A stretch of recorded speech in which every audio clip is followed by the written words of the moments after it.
Hello, good morning, student. Today we are learn geography second lesson. Let us use the graticules. तो student आज अपन कि first lesson में देखे थे ग्रेटिक्यूल्स means क्या होता है। तो ग्रेटिक्यूल्स मीन्स होता है जो मेरिडियंस और लॉन्गिट्यूड जो दिए है, लॉन्गिट्यूड और लैटिट्यूड, इनकी जो नेट रहती है उसको ग्रेटिक्यूल्स बोलते हैं और इसका यूज किस तरह किया जाता है वो अपने को इस लेसन में बताया। तो सभी को अर्थ का ग्लोब मालूम है, उसका ऑब्जर्वेशन करके क्वेश्चन पूछे गए, इनके आंसर तुमको अपने नोटबुक में लिखना है। तो observe the goal and answer the following.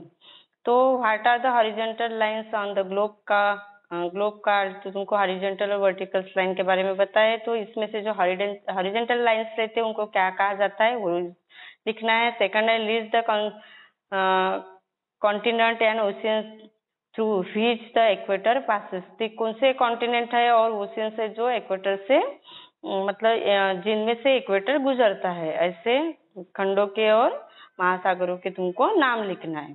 Third है encircle the intersection of 0 degree meridian and 0 degree parallel on the globe. तो आपको मतलब इंसर्कल करना है कहाँ, जहाँ 0 डिग्री मेरिडियन और 0 डिग्री पैरेलल एक दूसरे को क्या करते हैं, इंटरसेक्टिंग करते हैं, ऐसी जगह तुमको सर्कल करना है।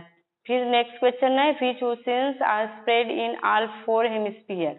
तो मतलब कौन सा ऐसे ओशियंस है, महासागर है जो चारों हेमिस्फीयर में स्थित है। अभी यहाँ 4 हेमिस्फीयर मीन्स हो जाएंगे जो इक्वेटर से नॉर्थर्न और साउथर्न हेमिस्फीयर हो जाता है, और जो 0 डिग्री मेरिडियन से ईस्टर्न हेमिस्फीयर और वेस्टर्न हेमिस्फीयर। तो इन चारों हेमिस्फीयर में कौन सा ओशियन स्प्रेड हुआ है, फैला हुआ है, उसका नाम लिखना है तुमको। नेक्स्ट क्वेश्चन है which continent are spread in all the 4 hemisphere.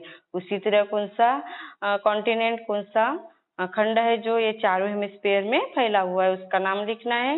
Eight which 2 parallel do all the meridians converge. और ये मतलब दोनों पैरेलल में कौन से मतलब इसको ये जो पैरेलल्स और मेरिडियंस है ये कौन से क्या बोलेंगे उसको, इसमें इकट्ठा आते हैं, एक मतलब एक जगह आते हैं या इंटरसेक्ट होते हैं, उसका वो तुमको लिखना है। और ये चीजें मतलब तुमको अर्थ का ग्लोब तो तुम्हारे बुक में अवेलेबल है, उसके साथ साथ में अपने पास जो वर्ड का मैप है उसकी हेल्प लेके भी अपन इसके क्वेश्चन के आंसर निकाल सकते हैं। तो when we talk about various places, regions, river, roads etc., we are actually taking with the reference to the earth. The location of a place, the extent of a region and the extent of any linear features can be described precisely with the help of parallels and meridians. Let us see how to use the graticule for this purpose. तो जब अपन अलग अलग जगह के बारे में, प्रदेश के बारे में, नदियों और रास्तों के बारे में बात करते हैं तो एक्चुअली अपन वो अर्थ के ऊपर स्थित रहती है चीजें, उनके बारे में बात करते हैं। और उनका लोकेशन जब अपन दिखाते हैं, the location of place, the extent of a region and the extent of any linear features can be described precisely with the help of parallels and meridians. तो इन चीजों का लोकेशन दिखाने के लिए, जैसे अपने को कोई जगह का लोकेशन दिखाना है, किसी प्रदेश का विस्तार दिखाना है, उसी तरह जो linear feature for example reverse वगैरह है, उनके लोकेशन के बारे में, उनके विस्तार के बारे में अगर अपने को डिस्क्राइब करना है, मतलब उनका जो एक्सटेंड है, उनका जो विस्तार है उसको डिस्क्राइब, सुनिश्चित डिस्क्राइब मतलब उनको दिखाने के लिए अपने को या बताने के लिए पैरेलल्स और मेरिडियंस की हेल्प लेना पड़ता है। तो उसका यूज किस तरह किया जाता है वो इसमें बताया है, तो अपन आगे देखेंगे। Let us see how to use graticule for this purpose. इन चीजों के लिए जो ग्रेटिक्यूल्स है, जो रुत्तजाड़ी बोलते हैं, जो मेरिडियंस और पैरेलल्स से बनती है, तो उसका किस तरह यूज किया करते हैं वो अपन आगे देखेंगे। Verifying the following description with the help of a world map और a globe in the school. अपन इसको वर्ल्ड मैप और ग्लोब के हेल्प से वेरीफाई कर सकते हैं। While describing the location of a place, we need to consider only one parallel and one meridian. जब अपने को एक ही जगह का मतलब विस्तार बताना रहता है या उसके लोकेशन बताना रहता है एक ही जगह का, तो अपने को एक ही पैरेलल्स और एक ही मेरिडियंस के बारे में सोचना पड़ता है. फॉर एग्जांपल यहाँ बताया Delhi is located at 28 degree 36 minute 50 second north latitude and 77 degree 12 minute and 3 second east longitude. तो एक ही जगह का है. फिर नेक्स्ट क्या बताया, for describing the extent of region we need to consider two parallels and two meridian at the extreme end of the region. For example, the extent of Australia is described as 10 degree 30 minutes south to 43 degree 39 degree south latitude and 113 degree east to 153 degree longitude. जब एक अपने को प्रदेश का विस्तार बताना है तो अपने को टू पैरेलल्स और टू मेरिडियंस के बारे में सोचना पड़ेगा. और यहाँ फॉर एग्जांपल दिया है ऑस्ट्रेलिया. ऑस्ट्रेलिया एक कॉन्टिनेंट है और उसके विस्तार के बारे में वो कहाँ फैला है ये बताने के लिए अपने को टू पैरेलल्स और टू मेरिडियन की हेल्प लगती है. और वो यहाँ दिया है 10 degree 30 minute south to 43 degree 39 degree south latitude and 113 degree east to 153 degree east longitude. ये दो लैटिट्यूड और लॉन्गिट्यूड के बीच में ऑस्ट्रेलिया जो कॉन्टिनेंट है उसका विस्तार है.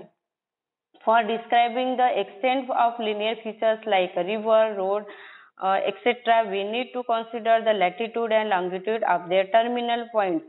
For example the river Nile in Africa originated in lake Victoria flows north and meet the Mediterranean sea near the city of Alexandria in Egypt. तो for describing the extent of linear features, तो जब एक ही मतलब सीधे line में जो भी features है उनको डिस्क्राइब करने के लिए फॉर एग्जांपल उसमें रिवर आता है रोड आता है तो अपने को मतलब किस लैंगिट्यूड और लैटिट्यूड की जरूरत रहेगी. जब फॉर एग्जांपल अपने को रिवर का अगर बताना है तो रिवर कहाँ मतलब उसका उगम होता है और वो कहाँ समुद्र को जाके मिलती है, इसके लिए स्टार्टिंग का पॉइंट लेके अपने को एंडिंग के पॉइंट तक मतलब जो लॉन्गिट्यूड और लैटिट्यूड है उनके बारे में सोचना पड़ेगा या उनको बताना पड़ेगा. तो यहाँ अपने को नाइल रिवर जो अफ्रीका के विक्टोरिया लेक में जो उगम होता है उसके बारे में बताया. वो बहते हुए नॉर्थ में बहते हुए फिर लास्ट कहाँ जाती है मेडिटेरियन सी के पास में जो अलेक्जेंड्रिया सिटी है वहां तक बह के जाती है और ये इजिप्ट में है और ये वर्ल्ड की लॉन्गेस्ट रिवर है. The location of lake Victoria is, अभी जो विक्टोरिया लेक है उसका लोकेशन बताया अपने को 0 degree 45 minutes and 21 second south latitude. और उसके बाद में बताया है फिर 33 degree 26 minute 18 second east longitude. तो ये इसका मतलब लेक ऑफ विक्टोरिया का एक्सटेंड है. Similarly the location of Alexandria is 31 degree 12 minute 31 degree 12 hours north latitude and 29 degree 55 hours 7 minute longitude. ये इसका क्या है एक्सटेंड है. These latitudes and longitude are considered to describe the extent of the river Nile. This extent is from 0 degree 45 hours south latitude and 33 degree 26 hours east longitude. origin मतलब जहाँ उसका उगम हो गया है to 31 degree 12 hours north latitude and 29 degree 55 east longitude up to the mouth. फिर आगे बताया let us use the ग्रेटिकुल. अपने को ग्रेटिकुल का यूज करके यहाँ क्वेश्चन पूछे गए हैं उनके आंसर देना है. इसके आंसर आपको मतलब वीडियो में भेजे जाएंगे. तो अपने पास अभी मैप अवेलेबल नहीं है. अपन स्कूल चालू होने के बाद में उसकी स्टडी करेंगे और इसको अच्छे से समझ लेंगे. तो यहाँ क्या बताया है, which latitude and longitude define the location of the capital of Brasilia. तो यहाँ अपने को पूछा गया है कि जो ब्राजील की कैपिटल ब्राजीलिया उसका लोकेशन अपने को दिखाना है, कौन से लैटिट्यूड से कौन से लैटिट्यूड तक है करके। नेक्स्ट है what would be the longitudinal extent of Brazil that spread from 5 degree 15 hours north to 33 degree 45 hours south latitude. In which hemisphere does Brazil extend in the north and south direction. तो जो Brazil का extend है वो कौन से hemisphere में मतलब ज्यादा है या कौन से हेमिस्फीयर में है करके अपने को पूछा है। In which hemisphere does Brazil extend in the east to west direction. और कौन से मतलब हेमिस्फीयर में वेस्ट डायरेक्शन में उसका एक्सटेंड है क्या, इस डायरेक्शन में है करके वो पूछा है। Which parallel and meridian should be used to describe the extent of river San Francisco। तो जो रिवर है सा फ्रांसिस्को इसका ये कौन से पैरेलल और कौन से मेरिडियन में इसका एक्सटेंड है वो पूछा है। Describe the location of Marajo island using the graticule. तो ये माराजो आइलैंड है, इसका इसको डिस्क्राइब करने के लिए कौन से ग्रेटिट्यूड्स का यूज करके इसका एक्सटेंड बताओ करके पूछा है। इसके आंसर आपको भेज जाएंगे।